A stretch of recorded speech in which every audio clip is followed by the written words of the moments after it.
Это подробнейший обзор PlayStation 5. Если вы интересуетесь этой приставкой или даже уже готовитесь к покупке и у вас ни разу не было опыта использования PlayStation, или даже если был, но когда-то очень давно, то это видео определенно для вас. Или даже если вы не планируете покупать PlayStation 5 и попали сюда случайно, уверяю, это видео все равно будет для вас крайне полезным и, возможно, под конец вы даже захотите ее себе приобрести. Я постараюсь понятным языком объяснить, во-первых, какие есть особенности именно у PlayStation 5, но также расскажу и про общие моменты игрового сегмента, которые вообще не очевидны для новичков и которые ты начинаешь понимать уже только с опытом. А эти знания помогают не совершать ошибок и, что самое главное, экономить деньги. Если что-то, в описании будут тайм-коды по темам. Можете туда быстро глянуть, чтобы понять структуру обзора, перейти или вернуться к нужной части. Ну а теперь переходим к обзору PlayStation 5.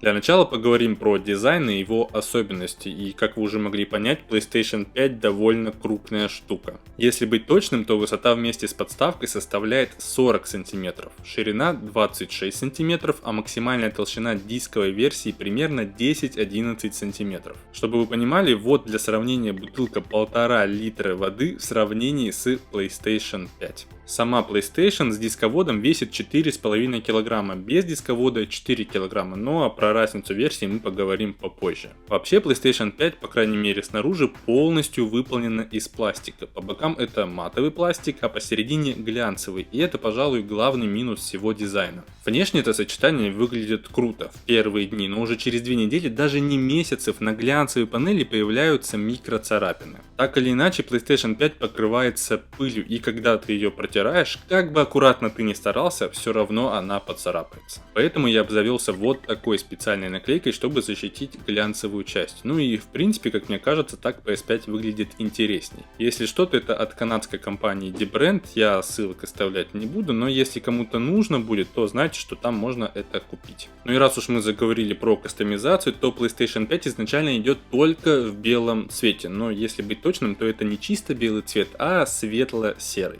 На самих панелях во внутренней части очень маленьким паттерном нанесены фирменные знаки PlayStation: кружок, крестик, квадрат и треугольник. Выглядит очень симпатично и мило, подозреваю, что производить их достаточно сложно, но чувствуется, что подходили к созданию со всей душой. И вот эти панели как раз таки можно снять и заменить на другие, делается это просто. У тех же dbrand уже продаются черные версии, я себе брать не стал, потому что светлая версия вполне устраивает. Но по опыту предыдущих поколений PlayStation в продаже должны появиться кастомные версии приставок, приуроченные к выходу определенных игр. Либо Sony начнет продавать панели отдельно, не вижу для этого никаких препятствий, уверен, что многие захотят себе панели других раскрасок, но на момент записи этого видео такие пока что не продаются. Вот так, кстати, сама PlayStation выглядит без панели, я ее как раз открыл в первый раз после 3 месяцев активнейшего использования. Так что можно пылесосить внутренности от пыли, чтобы PlayStation не перегревалась в долгосрочной перспективе. Что еще касается дизайна, как можете заметить, PlayStation 5 стоит на специальной подставке. Это сделано не просто так, во-первых, так она стоит явно устойчивее, но и самое главное, это сделано для более эффективного охлаждения. Можно заметить пустое пространство между PS5 и подставкой, где как раз и циркулирует воздух. Вообще PlayStation 5 может иметь два положения. Как вы уже поняли, это вертикальная стойка, а также вот такая горизонтальная. Как по мне, в горизонтальном положении она выглядит крайне несимпатично. Мне кажется, это сделали просто ради того, чтобы было, если у кого-то она не может стоять вертикально по тем или иным причинам. Также можно обзавестись кронштейном, чтобы повесить PS5 на стену. Я уже лично вживую видел подобные в продаже, так что есть и такой вариант.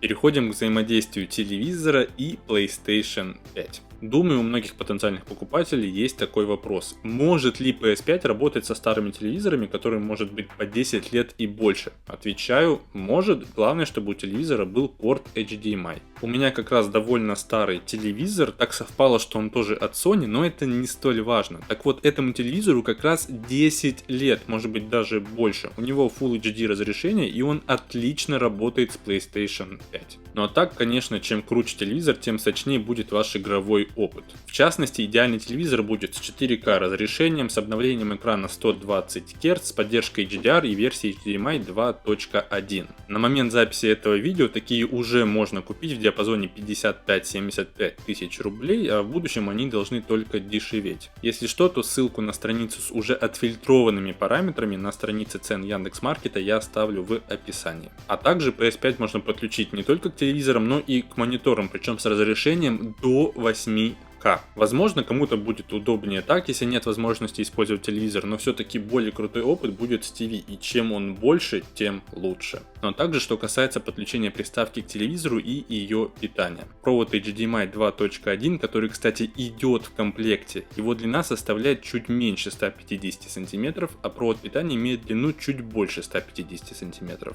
Причем это обычный тонкий провод без большущего блока питания, потому что он уже встроен внутрь PS5. В этом плане все достаточно удобно. Многие могут помнить, что не так давно я опубликовал свой рейтинг смартфонов, основанный на моих обзорах. Отличительной чертой этого рейтинга является то, что он выпущен на основе Google таблиц. Например, я решил не запариваться, и чтобы не следить за ценой, когда я вставляю ссылку на телефон из Яндекс.Маркета, то таблицы проверяют эту страницу и автоматически обновляют минимальную цену, тем самым актуализируя балл смартфона, который также составлен по хитрой формуле. Все это стало возможным только благодаря тому, что я многие годы учился пользоваться таблицами. И вообще знание таблиц — это невероятно полезное умение, которое пригодится не только в учебе, но и в повседневной жизни, и что самое главное, на работе. Это требуется абсолютно везде. И вот Тинькофф Журнал выпустил курс по таблицам для начинающих. В курсе на реальных примерах разбирается, как пользоваться таблицами и формулами. После него вы сможете грамотно рассчитать стоимость ремонта, оплату кредита или какая будет доходность у ваших вложений. Это не всеобъемлющий курс, но с упором на реальную практическую пользу. Отличительными чертами курса являются обучение с нуля, подойдет даже если вы ни разу не пользовались таблицами. Акцент на деньги с расчетами, анализом и прогнозами. Много практики. Каждый урок — это регулярные ситуации из жизни. Готовые шаблоны. После курса они останутся у вас. А также доступ навсегда. Это не вебинары, а профессионально подготовленные уроки, которые вы можете проходить именно тогда, когда вам удобно. Сейчас курс стоит 2500 рублей, а после окончания курса 2 апреля 2021 года он подорожает до 4000 рублей. Так что если заинтересовались, то поторопитесь. Помимо этого, в учебнике от Тинькофф Журнала есть еще 13 бесплатных курсов, которые помогут заработать на акциях, кредитки или даже на ипотеке. Ссылка на курс, конечно же, будет в описании. Переходите, если хотите упростить и структурировать свою жизнь. Переходим, пожалуй, к самому крутому в PlayStation 5. Это новый джойстик, геймпад, кому как больше нравится, но вообще его правильное название DualSense. Дизайн DualSense коррелирует с самой PS5 от начала и до конца. Во-первых, это цвета, светло-серый и черный, но, кстати, черную часть также можно заменить на другой цвет. Снять ее можно подобным образом, это уже намного сложнее, чем панели на самой PS5, тем не менее прикольно, что такая возможность также есть. Кроме того, в DualSense на задней панели есть такой же маленький паттерн из квадратиков, кружков, крестиков и треугольников. Выглядит это опять же очень круто. Паттерн настолько маленький, что ты не чувствуешь его прям очень сильно, тем не менее ощущается, что это другая текстура, она не похожа на гладкий пластик, но в целом в повседневности это вообще нисколько не мешает. Однако у этого все равно есть минус, эта поверхность так или иначе собирает грязь от рук. Не очень сильно, но тем не менее. Вот столько собралось за 3 месяца активнейшего использования DualSense, однако это все очень легко чистится, если протереть это место спиртосодержащей жидкостью. Для тех, кто не знает про DualSense вообще ничего, всего в нем 19 кнопок, хотя может показаться, что их намного меньше. В правой части находятся всем известные крестик, нолик, квадрат и треугольник. Выше них находится кнопка, которая обычно отвечает за меню во всех играх. На левой части находятся кнопки стрелок. С помощью них удобно перемещаться по интерфейсу или выполнять различные действия, которые в них задумали разработчики. Выше над стрелками располагается кнопка, которая отвечает за возможность сделать фото или видео в играх. В верхней части DualSense имеются 4 клавиши, они называются триггерами. Левые триггеры называются L1 и L2, а правые R1 и R2. В средней части в самом верху располагается большая сенсорная панель. С помощью нее можно рисовать или делать прочие вещи, а также на нее можно нажимать. Под сенсорной панелью располагаются стики, их можно крутить на 360 градусов, а также на них можно нажимать. Кнопка левого стика называется L3, ну а правая соответственно R3.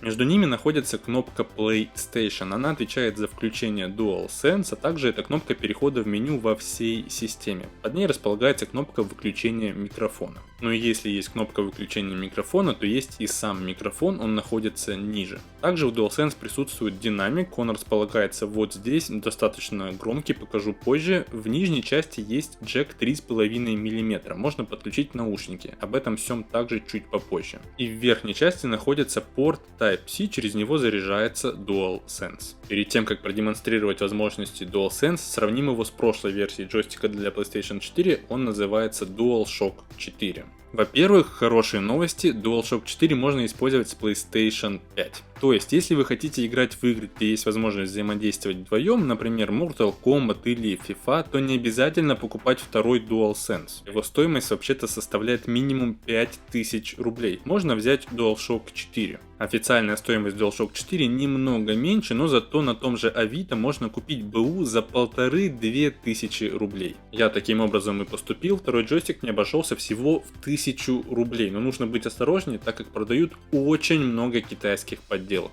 Я рекомендую найти статьи в интернете, как отличить оригинал от подделки и проверить джойстик перед покупкой. А также есть приложение, где можно проверить работоспособность всех клавиш, в общем, теперь вы в курсе. Кстати, подключение второго джойстика немножко неочевидное, по крайней мере я вначале немного запутался, также видел подобные запросы в интернете. Второй джойстик к PlayStation 5 подключается не в настройках Bluetooth. Сначала включите джойстик через кнопку PlayStation, появится вот такое меню подключения. Первая мысль, что ты должен подключиться к своему аккаунту. И вот здесь главная ошибка, потому что к каждому джойстику привязывается свой пользователь. Если один уже подключен и второй выбирает того же пользователя, то один заменит другого. Чтобы подключить второй джойстик и не отвязать первый, нужно выбрать «Добавить пользователя», и чтобы не париться с аккаунтами, можно выбрать «Быстрая игра». Тогда все будет работать как нужно. Как отличается новый DualSense от старого DualShock 4 в физическом плане? Во-первых, новая версия тяжелее. DualShock 4 весит 218 граммов, а DualSense 281 грамм. Кажется, что разница небольшая, но это практически на 30% больше. И в данном случае это позитивное изменение, потому что DualSense в руках ощущается более увесисто, ты чувствуешь его лучше. При этом руки не устают сильнее, потому что он все-таки не настолько тяжелый. Во-вторых, стики в DualSense имеют более шершавую поверхность, благодаря чему пальцы на них сидят более устойчиво.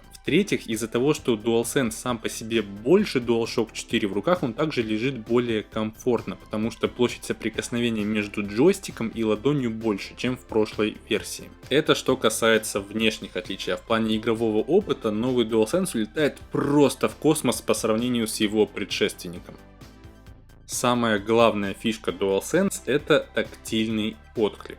Очень кратко и просто это можно описать в такой аналогии. Раньше в смартфонах использовались обычные вибромоторчики. Качество вибрации было так себе, мощность слабо регулировалась. Это DualShock 4. Потом Apple представили вибромоторчик нового поколения Taptic Engine, где качество вибрации на совершенно ином уровне. Ты можешь ощущать ее в разных частях гаджета. Она может настраиваться очень точно, от микро до долгой вибрации. И вот это DualSense. Я постараюсь продемонстрировать все возможности нового DualSense на примере игры Astro's Playroom. Она бесплатная и идет в комплекте с PlayStation 5. Про другие игры мы подробно поговорим позже, но вообще эта игра даже по превью, как можете заметить, призвана продемонстрировать все, на что способен DualSense. В данном примере можно наглядно понять, в каких местах происходит вибрация. Каждый блок, который присоединяется в анимации, ты ощущаешь тактильно. Также в DualSense присутствуют адаптивные триггеры. Это значит, что нажатие может происходить как с одним уровнем давления, так и с сопротивлением. В данном примере сначала триггер нажимается легко, а потом, чтобы его дожать, нужно приложить усилия, и чем ближе к концу, тем сильнее сопротивление. А также в конце может происходить отдача. Как я и говорил, сенсорная панель очень чувствительная, можно отчетливо написать слово или что-то нарисовать, например, сердечко.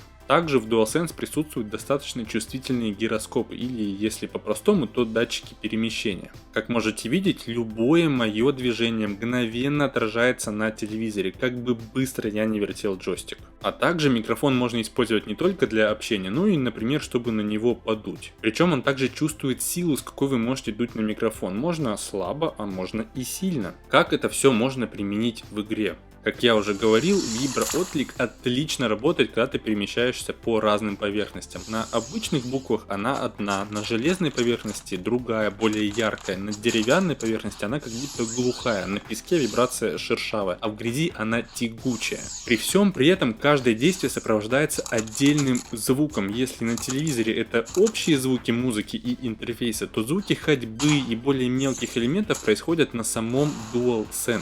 Благодаря этому происходит еще более глубокое погружение, ты прям ощущаешь обычные шаги, бег по металлу или, например, катание на коньках, ты в это веришь. Но также это может работать и, например, когда идет дождь. От джойстика издаются микрозвуки падения капель на зонт, а также ты ощущаешь эти падения очень небольшими вибрациями по всей площади DualSense. Или, например, ты стоишь на ветру, и мало того, что от DualSense слышно звуки ветра, так еще и он ощущается волнами вибрации. Причем, если ты повернешься боком к ветру, то вибрация ветра будет сбоку, а если повернешься передом, то вибрация будет идти сверху вниз. Даже кажется, что и стик работает с сопротивлением в это время, когда дует ветер, но это не так на самом деле, просто это еще один эффект от вибрации. И что касается сопротивления, можно, например, взять в руки пулемет, и каждый выстрел ты будешь физически чувствовать на триггере. Причем чем быстрее происходит стрельба, тем быстрее эта вибрация. Или, например, ты берешь в руки лук, и натягивание тетивы ощущается просто невероятно. Ты чувствуешь это напряжение на триггере, от чего эффект стрельбы переходит на совершенно ином уровне. Причем ты целишься с помощью одного из стиков, а доводить прицел можешь с помощью датчика перемещения. А также с помощью этого датчика ты можешь, например, летать на параплане. Причем, чтобы вылететь, ты также натягиваешь резину с помощью сенсорной панели, а потом управляешь полетом с помощью наклона DualSense в нужную сторону. А также с помощью сенсорной панели можно управлять направлением движения шара и тормозить нажатием на сенсорную панель. Или с помощью того же микрофона дуть на вееры, чтобы открыть проходы. В общем, как вы уже могли понять, возможности игрового процесса на PS5 DualSense просто огромные. Однако, возможно, вы могли подумать, что такая реализация происходит чуть ли не в каждой игре. К сожалению, это не так. То, что я показал в игре Astro's Playroom, это невероятно щепетильная работа именно самой Sony, чтобы выжать максимум из DualSense. Что касается игр от сторонних разработчиков, то это уже на их усмотрение, захотят ли они использовать те или иные возможности или не захотят. Уверен, что адаптивные триггеры будут использоваться достаточно активно, особенно в шутерах. Что касается вибрации, если в крупных проектах она будет использоваться хотя бы наполовину того, как это сделано в Astro's Playroom, это будет уже очень круто. Что касается автономности DualSense, я не замерял прям точно, потому что это очень сложно, но за 3 месяца активнейшего использования и наблюдений, по моим ощущениям, он разряжается где-то за 6 часов игровой сессии. Садится батарея, подсоединяешь к зарядке, можно как от провода, который идет в комплекте с PS5, и заряжать прямо от приставки, он достаточно длинный, но также можно и от обычной зарядки от телефона, кому как удобно. Заряжается он достаточно быстро, 1 час зарядки хватит на несколько часов спокойно. В общем, такой вот он, DualSense, невероятнейший джойстик. И, кстати, когда ты узнаешь все его возможности, то понимаешь, почему он стоит 5-6 тысяч рублей. Как по мне, это вполне справедливая цена. Но, кстати, один DualSense идет в комплекте с PlayStation 5, если вдруг кто-то подумал, что его нужно докупать отдельно. Хотя, думаю, если бы Apple делали PlayStation, то там бы он точно шел отдельно. Переходим к обзору системы PlayStation 5. Каждая новая консоль имеет свою версию интерфейса, так что владельцы PS4 могут сравнить, стало ли лучше или хуже. Для начала включим консоль. При ее включении издается подобный звук, который, к сожалению, никак не отключить. А также в PS5 включается подобная подсветка белого цвета. Так можно понять, что консоль работает, если, например, вы забыли ее выключить, а телевизор уже не активен. Вот так выглядит загрузочный экран PlayStation 5. Для входа в систему нужно включить DualSense и выбрать свой профиль. Мы переходим на главный экран системы. Есть два основных раздела. Это игры, а также мультимедиа. В играх показываются карточки последних игр, которые вы запускали. В самом начале всегда располагается PlayStation Store, но о покупках игр мы поговорим чуть позже. У каждой игры есть собственное уникальное превью, а также может быть и музыка. Отсюда можно сразу запускать игру, нажав на карточку или на кнопку «Играть». Также в карточках игр располагаются достижения, которые есть в той или иной игре, популярные видео из YouTube по этой игре, а также дополнения, если они есть, как платные, так и бесплатные. В самом конце располагается библиотека игр. Тут будут все игры, которые вы приобрели из PlayStation Store, а также все игры, диски с которыми были когда-либо запущены на приставке. В разделе мультимедиа располагаются приложения от стриминговых сервисов. Например, на момент записи доступны такие, как Apple TV+, Megogo, Netflix, Okko, Amazon Prime, Twitch, а также YouTube. Как можете заметить, из значимых сервисов не хватает Кинопоиск HD, но оно должно появиться уже летом 2021 года, об этом официально заявляли представители сервиса. Я опробовал YouTube, пользоваться на самом деле достаточно удобно, те же триггеры, например, можно использовать для управления перемоткой видео. Но вообще лично у меня есть приставка Apple TV, поэтому я здешними приложениями не пользуюсь. Но если у вас нет телевизионных приставок, то PlayStation 5 можно еще использовать и для потребления контента. Также в системе есть еще два раздела, это настройки и личный профиль. Я бы хотел поподробнее остановиться на настройках, но это видео и так получается уже слишком длинным, поэтому я в повышенной скорости покажу все настройки. Если вам интересно, то можете поставить на паузу и по кадрам посмотреть, что можно настроить. Но вообще я практически ничего не трогал с момента первого запуска, в этом плане хорошо. Включил, подключил DualSense, вошел в аккаунт и начал играть. Все крайне просто. Что касается профиля, можно посмотреть статистику по времени всех ваших игр, в которые вы когда-либо играли. Я, например, наиграл почти 160 часов в Red Dead Redemption 2, 50 часов Человека-паука, а также прочие игры по мелочи. Сейчас я и жена проходим собственные кампании в GTA 5, уже наиграли более 50 часов суммарно.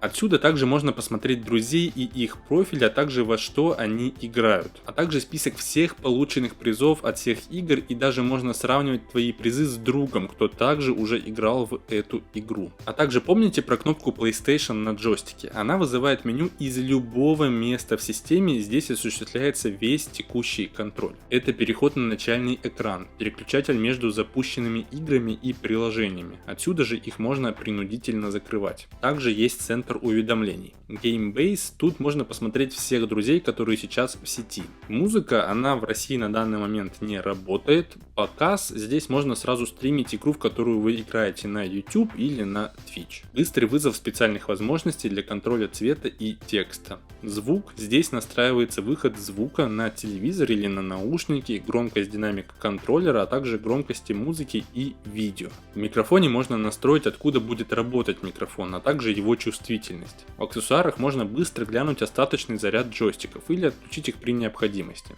Профиль мы уже смотрели, и последний пункт — это питание. Если что, то некоторые элементы, которыми вы не пользуетесь, можно убрать. По поводу питания. PS5 можно перевести в режим покоя. В этом режиме приставка переходит в спящий режим, она не будет потреблять столько же энергии, как и при обычном режиме, она может до сих пор заряжать джойстики, может устанавливать и скачивать обновления и не будет закрывать активные игровые 3 сессии. В этом режиме подсветка становится оранжевого цвета. Также PS5 можно перезагрузить, если нужно, но за все 3 месяца я ни разу так и не воспользовался этой функцией. И конечно, PS5 можно выключить, причем обратите внимание на анимацию выключения, как подсветка синхронизирована с картинкой на телевизоре. Вроде мелочь, а прикольно.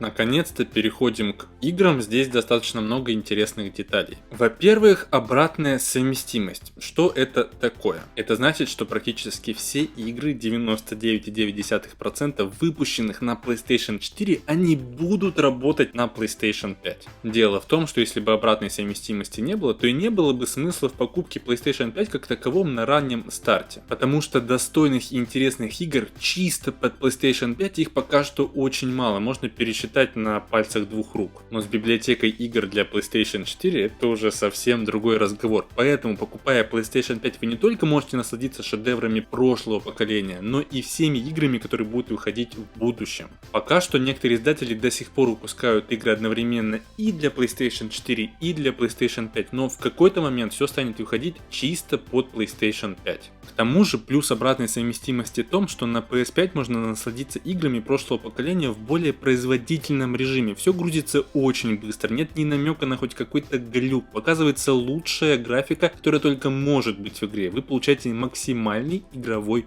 опыт. Следующее. Откуда брать игры? Игры нужно покупать. Как и на смартфонах, есть единый магазин игр. Он называется PlayStation Store. Я уже показывал его в системе, он всегда находится слева на главном экране. Но лично я покупаю игры в PS Store через смартфон. У Sony есть фирменное приложение, оно называется PS App. Из самого полезного, что там можно делать, это общаться с друзьями и удобно искать и покупать игры. В принципе, все то же самое можно делать и через консоль, просто на телефоне это намного быстрее и удобнее, особенно все, что касается ввода с клавиатуры. Игры на консолях стоят дорого. В среднем новинки стоят от 4,5 до 6 тысяч рублей, а игры, которым уже несколько лет, дешевеют до 2,5-1500 рублей. Но не нужно сейчас пугаться, на самом деле игры можно покупать намного дешевле благодаря распродажам. Распродажи в PS Store происходят достаточно часто, обычно раз в месяц или на международные праздники, больше всего распродаж в конце осени и новогоднее время. Скидки могут быть как на старые, так и на свежие игры, цена может опускаться до 85%,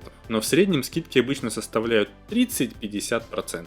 Поэтому не обязательно покупать игры за полную стоимость, разве что вы не хотите ждать. Но вообще достаточно обидно, когда ты покупаешь игру, а по иронии судьбы на следующий день будет распродажа, и игра, которую ты купил за 2500 рублей, на следующий день будет стоить уже 750 рублей. Другой вопрос, а как узнать, что на ту или иную игру, которую я давно хочу, сейчас есть скидка на распродаже? В официальном PS Store такого функционала нет, однако есть очень хорошее приложение, которое называется PS Deals. Там вы можете установить уведомления, и как только цена на нужную вам игру упадет, она может перейти как пуш-уведомление или на почту, кому как удобнее. А также можно посмотреть самую низкую цену за всю историю и цены на последних распродажах. В общем, это лучшее приложение, чтобы отслеживать цены на цифровые версии игр. Однако можно покупать и дисковые версии игр, это мы уже подходим к сравнению дисковой и диджитал версии приставки. На дисковые версии распродажи также случаются, не так часто, как на цифровые версии, но когда они случаются, скидки там даже больше. Например, игру Призрак Цусимы в PS Store за все время отдавали минимум за 3550 рублей, а дисковая версия на последней распродаже стоила 2000 рублей. А также дисковые версии можно покупать еще выгоднее, у меня есть вот такой лайфхак. Если вы ни разу ничего не покупали в MVideo или Эльдорадо, то зарегистрируйтесь там. Время от времени магазины начисляют баллы, чтобы стимулировать покупки. Так вот, в этих магазинах, даже если на диск уже есть скидка, ее можно увеличить, оплатив часть покупки бонусами. В Эльдорадо это до 30%, а вот в MVideo до 50%. Например, Человек-паук издание Игра года со всеми дополнениями, которые без скидки стоят 3600 рублей, я купил всего за 1100 рублей. 2100 рублей была скидка по распродаже, плюс бонусами я оплатил еще 400 рублей. И практически все игры, которые у меня есть в дисках, я покупал именно таким способом. Распродажа плюс бонусные рубли. Однако плюс дисковых версий еще и в том, что их можно покупать с рук. На Авито или Юле достаточно много предложений. Например, тот же Призрак Цусимы можно без всяких распродаж купить за 2000 рублей. А также вы и сами можете продавать игры, которые вы прошли, и они вам больше не понадобятся. Таким образом, экономия еще больше, а вот цифровые версии игр их уже не перепродать. Тут мы плавно подходим к сравнению дисковой версии PlayStation и Digital версии без дисковода. Что же лучше? В плане железа эти приставки абсолютно одинаковые, разница действительно только в наличии дисковода. Обычная версия официально стоит 47 тысяч рублей, а Digital Edition 38 тысяч рублей. Разница за дисковод 9 тысяч. В чем же плюсы и минусы? На сэкономленные 9 тысяч рублей с Digital Edition вы сможете купить себе игры на год, может быть даже на 2. Тем не менее, вряд ли этих 9 тысяч хватит на весь жизненный цикл приставки. Условно, одна игра стоит 1000-2000 рублей. Считайте, что это 6 игр на 9 тысяч рублей. В то же самое время с дисковой версии PlayStation 5 вы можете участвовать в распродажах как PlayStation Store, так и дисковых версий игр. Однако, как я уже говорил, дисковые версии можно брать еще дешевле с помощью лайфхака или брать диски с рук. А также, если вы прошли игру, то можно ее продать и возможно вы даже выйдете в ноль, по сути сыграв в игру абсолютно бесплатно. Помимо прочего, некоторые цифровые версии игр вообще невозможно купить. Например, FIFA каждый год выпускает новую версию, продает ее достаточно дорого, а предыдущую версию игры отзывает.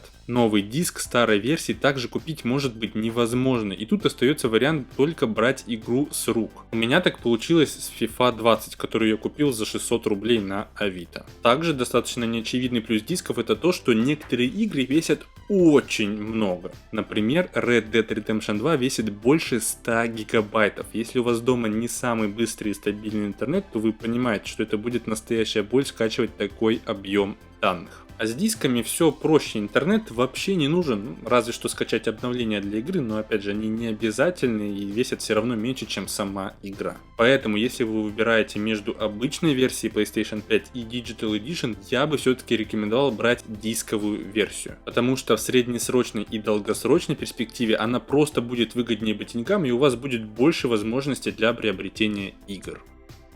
Переходим к такой вещи, как подписка PS Plus и PS Collection. Что представляет из себя подписка? Она дает вам 4 основных преимущества. Это возможность играть по сети. Например, вы хотите поиграть в GTA Online или любую другую онлайн-игру, например, тот же Fortnite. Это будет возможно только с подпиской. Также с подпиской вы каждый месяц гарантированно получаете минимум одну игру условно бесплатно. Например, в марте 2021 года владельцы подписки получили аж 5 игр, одна из которых это Final Fantasy VII Remake и одна игра для PlayStation VR. В принципе, очень крутая опция, если вы уже прошли все игры, которые только хотели, и получаете что-то новое каждый месяц. Почему я сказал условно бесплатно? Пока у вас действует подписка, вы можете играть в игры, полученные таким способом. Но если подписки не будет, то и игры будут недоступны. В принципе, достаточно справедливо. Третий плюс подписки PS Plus это расширенное онлайн-хранилище на 100 гигабайт. Например, для сохранения и прочих файлов, которые могут забивать общую память консоли. И четвертый плюс это дополнительные скидки на некоторые игры для владельцев подписки. Иногда на самом деле получаются очень неплохие предложения.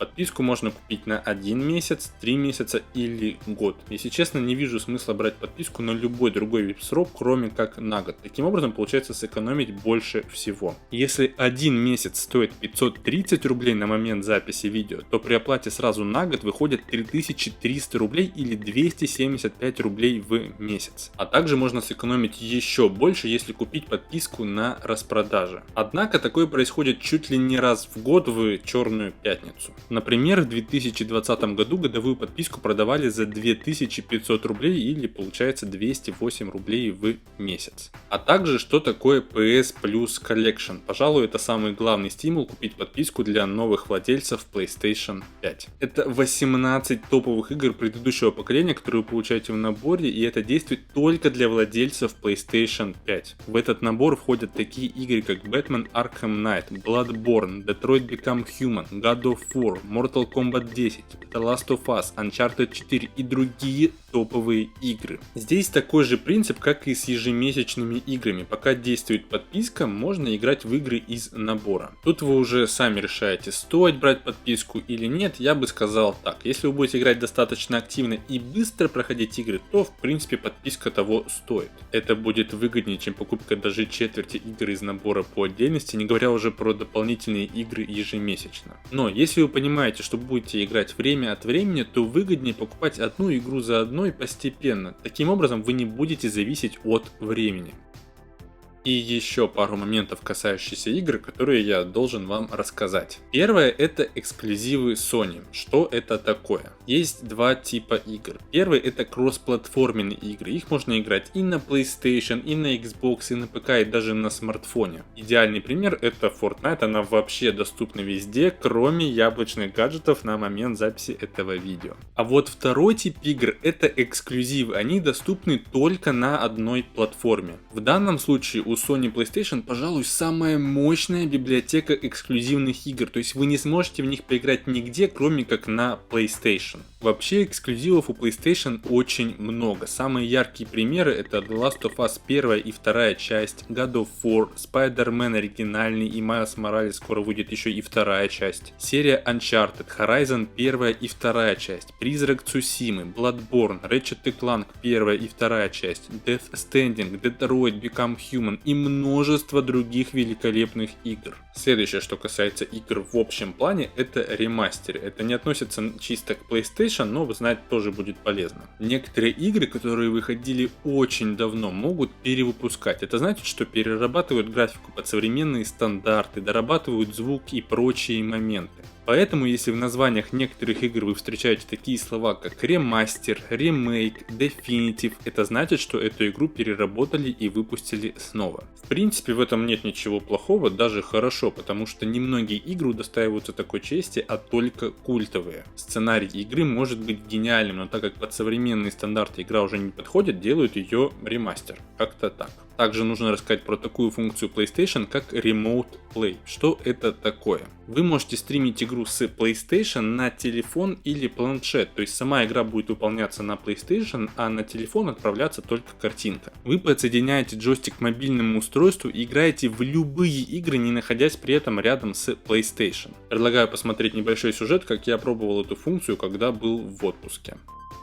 Это какая-то магия. Короче, я сейчас нахожусь в Роза Хутор. Это у Черного моря, если кто не знал. Вот. И я попросил в Санкт-Петербурге включить плойку 5, попробовать активировать PlayStation Remote, чтобы поиграть в плойку на айфоне вот дистанционно. Все, и смотрите, и работает все просто офигенно. Задержки практически нет. Но она есть, но она настолько минимальная, что практически не чувствуется. Но можно играть в полноценные игры на айфоне, ну, либо на Android смартфоне, без разницы, с помощью PlayStation Remote. Просто офигенно. Главное иметь более-менее сносный Wi-Fi. Вот сейчас буду гамать. В 3000 или сколько там километрах от той самой плойки, которая сейчас работает у меня дома. И еще пару моментов, которые касаются игр, в частности ошибки, от которых я хотел бы вас предостеречь. Первое — это покупка слишком большого количества игр, в которые вы все равно не сможете поиграть. Лично я от эйфории от покупки PlayStation, а также распродаж, покупал себе игр, в которые мне хватит на года 3 по-хорошему, если не больше, как цифровые версии, так и дисковые. Мой совет такой: не ведитесь на скидки, они все равно будут в будущем. Скорее всего, большинство игр даже подешевеет по сравнению с сегодняшней распродажей. Можно брать 2, максимум 3 игры за раз. Таким образом, пока вы будете их проходить, наступит следующая распродажа, а так вы выкинете много денег за раз, а игры будут просто так проставить, как это сейчас происходит у меня. Второй мой совет касается достижений или так называемых ачивок. Дело в том, что по мере игры разработчики добавляют всякие достижения, например, собрать столько-то чего-то или совершить какие-то редкие действия. Если вы достаточно азартный человек, то можете повестись на эти достижения достижения и приходить в игру только ради того, чтобы их получить. Так вот, если вы будете так делать, то убьете весь кайф от игры, возможно даже разлюбите игру. У меня так случилось с Человеком-пауком. Мне игра очень понравилась, это мой самый любимый герой детства, думаю, как и у многих. Так вот, в какой-то момент я решил собрать все достижения, и когда ты уже прошел половину пути, сложно остановиться. В итоге, в конце я уже просто заставлял себя делать определенные действия, чтобы собрать все достижения. Мне это не принесло никакого удовольствия по итогу, а впечатления от игры только испортились. Поэтому мой совет такой: не гонитесь за достижениями, сфокусируйтесь на сюжете игры и делайте только то, что вам по-настоящему приносит удовольствие. Нужно сказать еще пару слов про аксессуары, которые можно использовать с PlayStation 5. Первый тип аксессуаров — это наушники, в частности Bluetooth наушники. Однажды я не хотел шуметь дома и подумал, что сейчас я подключу AirPods Pro к PlayStation 5 и все будет работать прекрасно, но как бы не так. Дело в том, что Bluetooth наушники от сторонних производителей нельзя подключить к PlayStation. Это чуть ли не главный минус консоли. Работают только родные Bluetooth наушники с 3D звуком, а все остальное просто не подсоединяется. В интернете есть решение данной проблемы. Это включение Remote Play через телефон и, соответственно, игра через консоль и телевизор с выключенным звуком, а наушники будут брать звук именно из смартфона со стрима. Думаю, не нужно объяснять, что это даже не костыли, это просто геморрой. Также в интернете можно найти специальные Bluetooth адаптеры, которые по обещаниям могут как-то транслировать звук на Bluetooth наушники. Самый известный из подобных адаптеров стоит очень дорого, поэтому я решил попробовать что-то подешевле из AliExpress за 200 рублей, но не сработало. В итоге, если вы хотите поиграть в PlayStation через наушники, то сделать это можно только через проводные наушники, подсоединенные к DualSense. И на самом деле это отлично работает, это также удобно, а звук даже лучше, чем из телевизора, за счет того, что он более объемный. Какие еще есть аксессуары для PlayStation 5, которые вы можете купить? Это зарядная станция, благодаря которой можно одновременно заряжать удобно на стенде сразу два DualSense. Также существует PlayStation VR. На момент записи этого видео анонсирована уже вторая версия аксессуара. Пока что мне не довелось опробовать VR, но когда выйдет вторая версия, если будет не слишком дорого, то обязательно куплю. Если что, ищите ссылку на обзор в описании, если смотрите это видео из будущего. Также для PlayStation 5 существует камера. Она может использоваться в играх, где требуется делать трекинг игрока, например, в играх с танцами и подобным. Я, кстати, об этом не упоминал в части про дизайн, чтобы рассказать об этом тут. У PlayStation 5 спереди располагается один порт USB Type-C и Type-A, а на задней поверхности находятся еще два USB Type-A и вход для Ethernet кабеля, то есть PlayStation можно напрямую подключить к интернету. А также благодаря портам можно расширить хранилище PlayStation с помощью внешних жестких дисков. Я подсоединил свой SSD T5 от Samsung на 1 терабайт, он распознается. Разве что его нужно отформатировать, чтобы использовать вместе с PlayStation. Но в любом случае, если вам вдруг не хватает памяти, то внешние жесткие диски помогут решить эту проблему. И последнее, о чем бы я хотел поговорить, во-первых, это шум от PlayStation 5. Она действительно очень тихая, но не настолько, чтобы утверждать, что от нее вообще нет никакого шума. Сейчас я покажу, какая громкость исходит от PS5 в абсолютной тишине.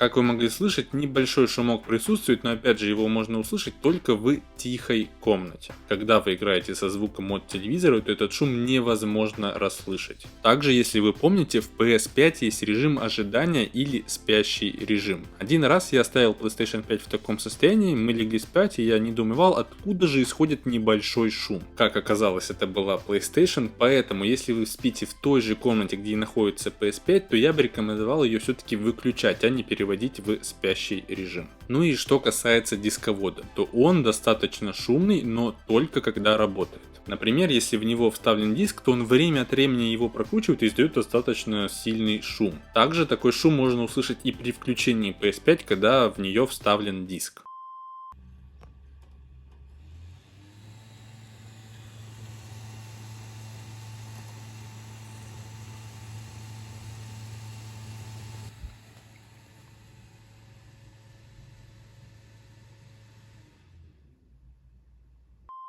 И последнее, о чем бы мне хотелось поговорить, это PlayStation 5 против Xbox и PlayStation 5 против ПК. Что касается Xbox, лично я стараюсь адекватно смотреть на вещи, и в случае, когда я выбирал приставку, я выбрал именно PlayStation. Во-первых, это эксклюзивы, только ради них стоит покупать PlayStation. Во-вторых, это распространение Xbox и PlayStation в России. За всю свою жизнь я видел только один Xbox вживую. Даже если вы зайдете в любой магазин электроники, 90% площади будет отведено именно играм от PlayStation. Поэтому купить или продать игры от PS намного проще, чем от Xbox. А также, если вам придется продавать приставку, то покупателя вы опять же найдете намного быстрее. Поэтому тут без вариантов PlayStation. Если сравнивать PlayStation 5 и ПК, то тут уже все намного интереснее, но думаю, что в итоге все будет сводиться только к одному.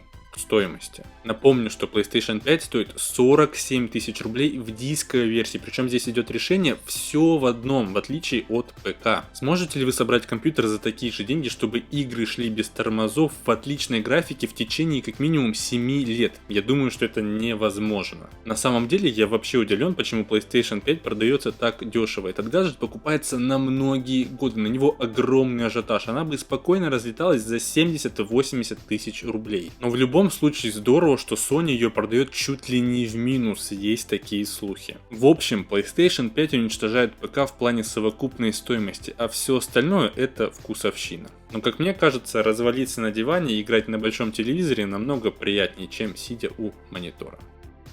Надеюсь, друзья, что мой обзор PlayStation 5 был для вас крайне полезен и теперь вы ориентируетесь в теме. А также сможете не совершать моих ошибок и воспользоваться советами для большей экономии. На момент записи видео купить PlayStation 5 очень сложно, огромный дефицит, но я надеюсь, что со временем любой желающий сможет купить себе эту замечательную приставку. Как появится предложение на Яндекс.Маркете, то я обязательно их добавлю в описание, так что заглядывайте. А также подписывайтесь на мой телеграм-канал, там можно задавать мне вопросы в комментариях под постами или в чате канала, все ссылки опять же будут в описании. Огромное спасибо вам, что досмотрели это видео до конца, увидимся в следующих видео, всем удачи, всем пока.